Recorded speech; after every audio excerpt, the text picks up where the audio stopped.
La première épître de Paul aux Corinthiens, chapitre 7. Pour ce qui concerne les choses dont vous m'avez écrit, je pense qu'il est bon pour l'homme de ne point toucher de femme. Toutefois, pour éviter la pudicité, que chacun ait sa femme et que chaque femme ait son mari. Que le mari rende à sa femme ce qu'il lui doit et que la femme agisse de même envers son mari. La femme n'a pas autorité sur son propre corps, mais c'est le mari. Et pareillement, le mari n'a pas autorité sur son propre corps, mais c'est la femme. Ne vous privez point l'un de l'autre, si ce n'est d'un commun accord, pour un temps, afin de vaquer à la prière. Puis retournez ensemble, de peur que Satan ne vous tente par votre incontinence. Je dis cela par condescendance, je n'en fais pas un ordre. Je voudrais que tous les hommes fussent comme moi, mais chacun tient de Dieu un don particulier, l'un d'une manière, l'autre d'une autre. À ceux qui ne sont pas mariés et aux veuves, je dis qu'il leur est bon de rester comme moi. Mais s'ils manquent de continence, qu'ils se marient, car il vaut mieux se marier que de brûler. À ceux qui sont mariés, j'ordonne, non pas moi, mais le Seigneur, que la femme ne se sépare point de son mari. Si elle est séparée, qu'elle demeure sans se marier, ou qu'elle se réconcilie avec son mari, et que le mari ne répudie point sa femme. Aux autres, ce n'est pas le Seigneur, c'est moi qui dis, si un frère a une femme non croyante, et qu'elle consente à habiter avec lui, qu'il ne la répudie point.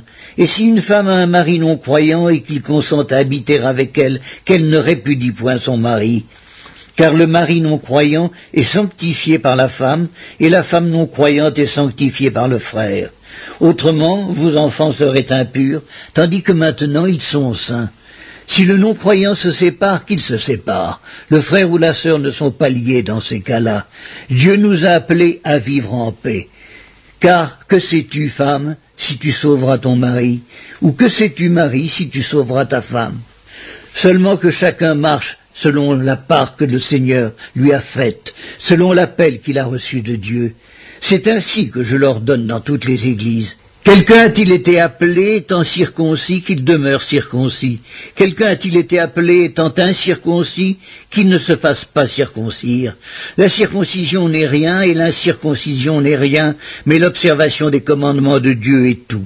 Que chacun demeure dans l'état où il était lorsqu'il a été appelé.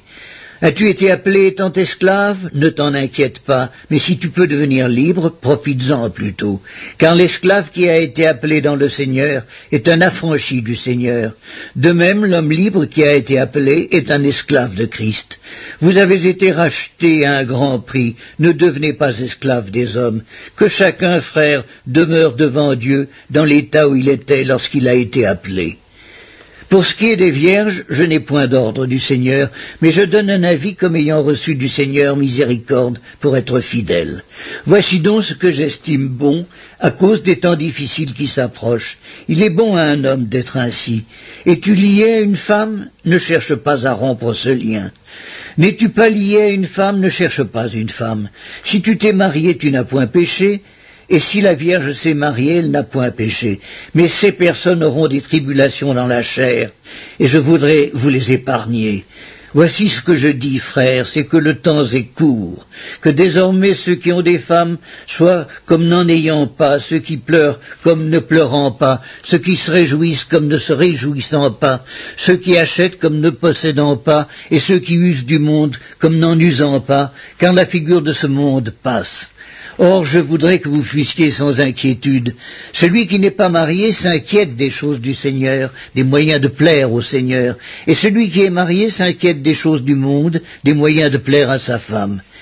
Il y a de même une différence entre la femme et la Vierge. Celle qui n'est pas mariée s'inquiète des choses du Seigneur, afin d'être sainte de corps et d'esprit. Et celle qui est mariée s'inquiète des choses du monde, des moyens de plaire à son mari.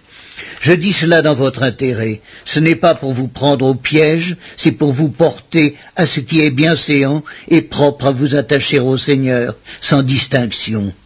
Si quelqu'un regarde comme déshonorant pour sa fille de dépasser l'âge nubile et comme nécessaire de la marier, qu'il fasse ce qu'il veut, il ne pêche point qu'on se marie, mais celui qui a pris une ferme résolution, sans contrainte et avec l'exercice de sa propre volonté, et qui a décidé en son cœur de garder sa fille vierge, celui-là fait bien.